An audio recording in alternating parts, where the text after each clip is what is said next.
Aimless is not nothing. Aimless is bad. Nietzsche said if you had a why, you could bear any how. Most people find the meaning in their life through responsibility. I believe the fundamental religious truth of the idea that life is suffering. It's suffering because we're mortal and fragile, and because we're also subject to malevolence at our own hands and at the hands of others. It's a constant existential problem. And that can make you bitter and can make you hopeless and nihilistic and depressed and anxious and likely to abuse substances of various sorts as a medication or an escape. It can augur you in a very large number of ways. And I'm suggesting to people that there is a way out of that. And the way out is to confront that forthrightly and to adopt responsibility in your own life and to try to make the world a better place, and that it's necessary to do that. And that if you don't do that, that things go badly. I think the deck is stacked against everyone to some degree because life is very difficult and we all die. But some people do have it harder than others. And all of us have it very hard at some times in our lives. It's like, well, what's the alternative? You take responsibility for that and try to struggle uphill, because the alternative makes everything worse. Find something in your life that's so worthwhile doing that the fact that you're going to suffer is justifiable. Yeah, life's rough, no doubt about it. And if good luck comes your way, then you should be grateful for it. And if happiness manages to manifest itself, you should be grateful for that too. So then you might ask yourself, well, what's the best antidote to the discomfort of life? And you might say, well, it's comfort. And I suppose that's what you act out when you swaddle a baby. But a better antidote is something like to suffering than the mere absence of suffering. So not than the mere absence of suffering.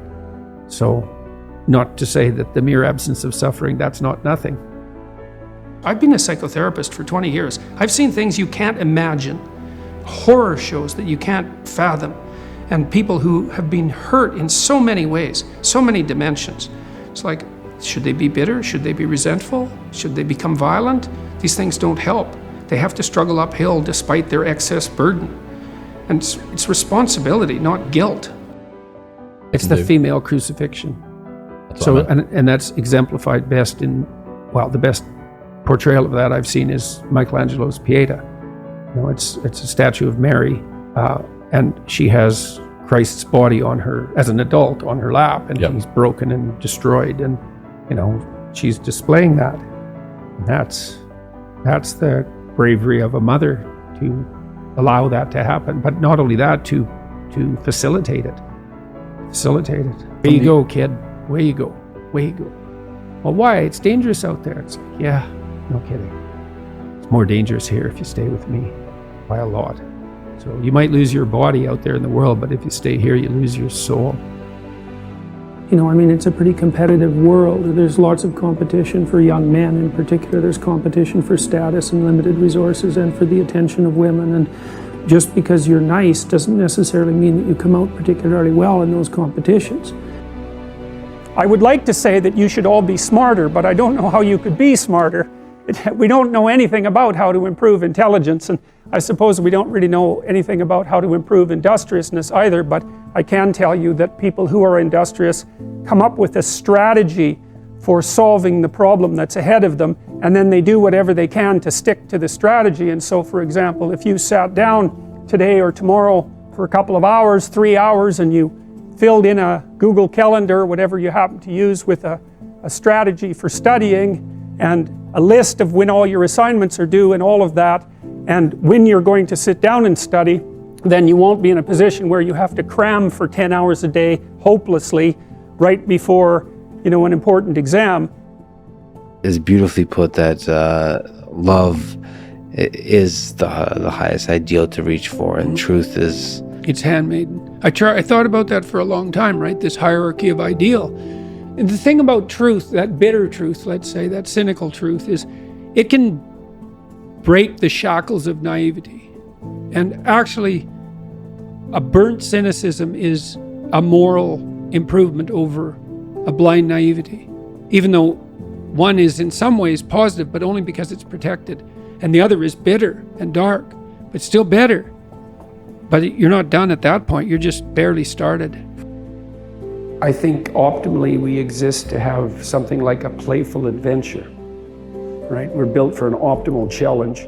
It's partly why we like to play, because in play you find an optimal challenge. It's almost like the definition of play.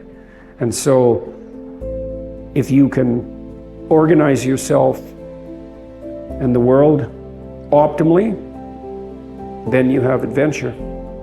And maybe you have the adventure of your life. And if you can do that brilliantly, then you can do it in a spirit of play. That's what you need and want.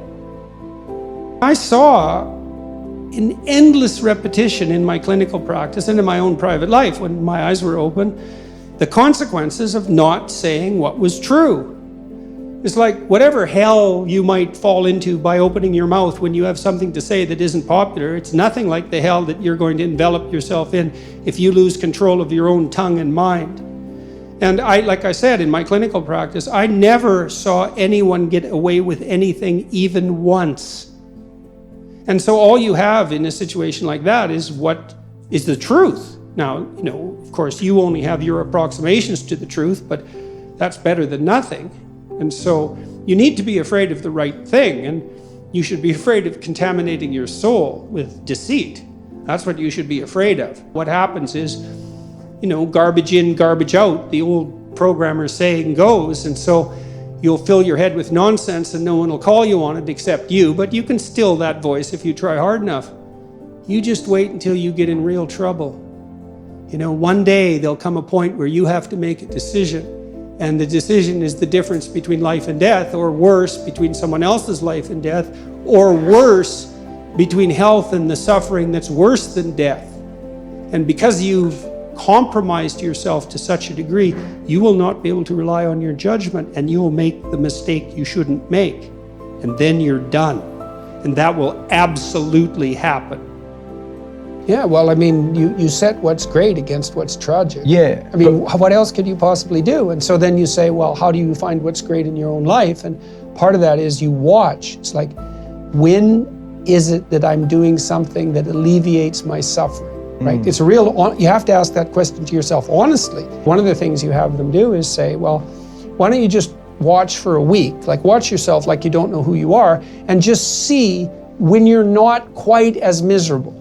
Yeah. And then let's see if we can figure out what it is about what you're doing in that situation that's lifting the gloom. It's like, okay, there's something in that that's curative, right? And that's something in that that's curative is related to, well, you might say your purpose. It's like maybe part of the reason you're depressed is because you're too isolated. Well, now we can work on that. So let's see if we can increase the amount of time you're spending with your friends by like 20%. Or maybe you need a couple of new friends. Or maybe you need to work on your comic material, because you can set that against the tragedy of life.